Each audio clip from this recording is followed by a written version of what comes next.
హల్లెలూయా. ఒకసారి చేయండి, చెప్పండి.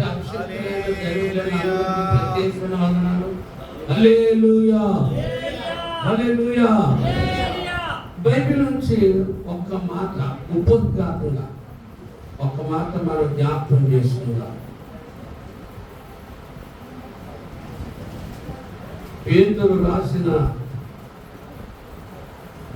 రెండవ పత్రిక, పేతురు రాసిన రెండవ పత్రిక మొదటి అధ్యాయం 10వ వాక్యాన్ని చదువుకుందాం. పేతురు రాసిన మొదటి పత్రిక రెండవ పత్రిక మొదటి అధ్యాయం 10వ వాక్యాన్ని చదివిపిస్తారా? అందువలన సహోదరులారా, మీ పిలుపును ఏర్పాటును నిశ్చయము చేసుకున్నటకు మరి జాగ్రత్త పడు. అర్థమైందండి? సేవకులు ఇలా చూడండి, ఆయన చూడండి బాబు, దేవదర్శనం ఇలా చూడండి, ఆయన చూడండి, ఒక మాటనండి, ఒక మాటనండి. దేవుని పిల్లలారా, మరి పౌలు గారు ఆ పేతురు సంఘానికి చక్కటి లేఖలు వస్తే ఏమన్నాడంటే, అందువలన సహోదరులారా, మీ పిలుపు మీ ఏర్పాటు నిశ్చయం చేసుకున్నటకై మరి జాగ్రత్త పడుడి. ఈ విషయంలో నేను అయిపోయిన తర్వాత 2-3 విషయాలు ఈ పాట మీద, ఈ మాట మీద 2-3 విషయాలు మీకు సేవ అనుభవాలు కొన్ని మేము అనిపించిన బాధలు వచ్చి కూడా 2-3 విషయాలు తెలియజేస్తాం. ఈ మాట ఇప్పుడు ఎందుకు చదివించాను అంటే, అయ్యగారు ఒక మాట మీరు తెలియజేసి చిన్న ప్రార్థన చేస్తే క్యాప్ పెట్టాలన్న.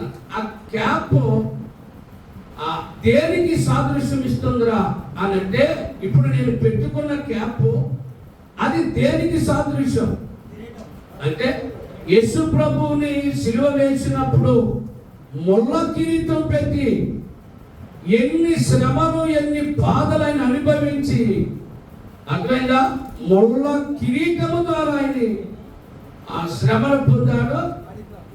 ఈ క్యాప్ మీ నెత్తి మీదకి వచ్చిన తర్వాత సేవలో అనేకమైనటువంటి, అర్థమైందా, ఎన్నో బాధలు, నష్టాలు, కష్టాలు, ఆవేదనలు, అపజయాలు, పరాజయాలు ఎన్నో జరుగుతాయి. అందుకని పౌలు గారు అంటారు మరొక మాటలో, నా పరుగు కడముట్టించింది అన్నాడు. అర్థమైందా? నా పరుగు ఏం చేశాను? కడముట్టించింది.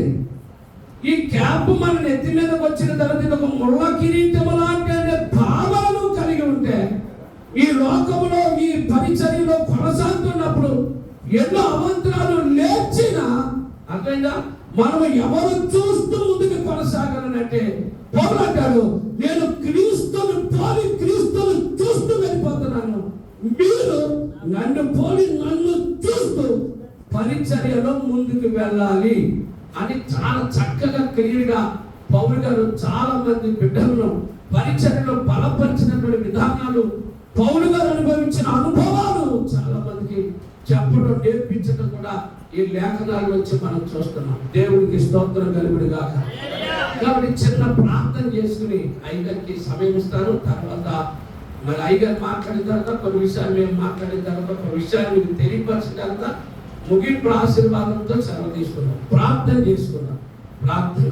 ప్రేమ కలిగిన మా తండ్రి, మరి నేను ఈ బైబిల్ కాలేజ్ క్రమం తప్పకుండా నడిపించడానికి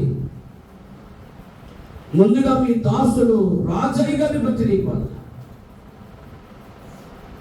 నాకు ఈ ఆలోచన లేనప్పుడు దైవికమైన ప్రభావం, దైవికమైన శక్తి వారు మీ నుంచి పొందుకొని మరలా ఈ తర్పీలు, ఈ బైబిల్ కాలేజు ఏ విధంగా జరిగించాలి, ఎవరాధ్వర్యంలో జరిగిస్తే బాగుంటుంది అని వారు ప్రార్థన చేసి మిమ్మల్ని అడిగి మీరిచ్చిన సమాధానాన్ని బట్టి రాజయ్య గారు మా మీద పెట్టిన భారాన్ని క్రమము తప్పకుండా ఇయ్యారు నాయన. ఈ సంవత్సరం బైబిల్ కాలేజీలు జరిగించడానికి, నడిపించడానికి మీరు ఎంతగానో కృప చూపించారు.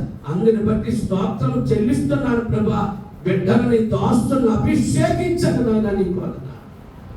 ప్రభువా, నీ కృప లేకపోతే, నీ అభిషేకం లేకపోతే, నీ ప్రభావం లేకపోతే మేము వట్టి మనుషులమే.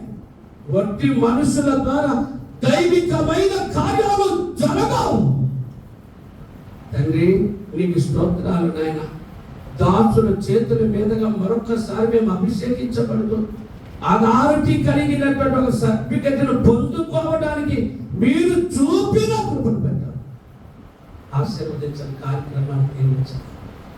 మరలా BTH మరొక కాలేజీ, బైబిల్ కాలేజీ తరిపీడు ప్రారంభించాలనుకుంటున్నాను. కృప చూపించాలి. మా అందరితో మీరు మాట్లాడారు. కృప చూపించి మీరే వాళ్ళకి నడిపించి మా మధ్యకు వచ్చిన మీ దాసు చిన్నమయ్య గారు, రాజయ్య గారు కూడా మరొకసారి జ్ఞాపకం చేసిన క్రమంగా జరిగించడానికి కృప చూపించి మాతో అందరితో మాట్లాడారు. యేసు నామములో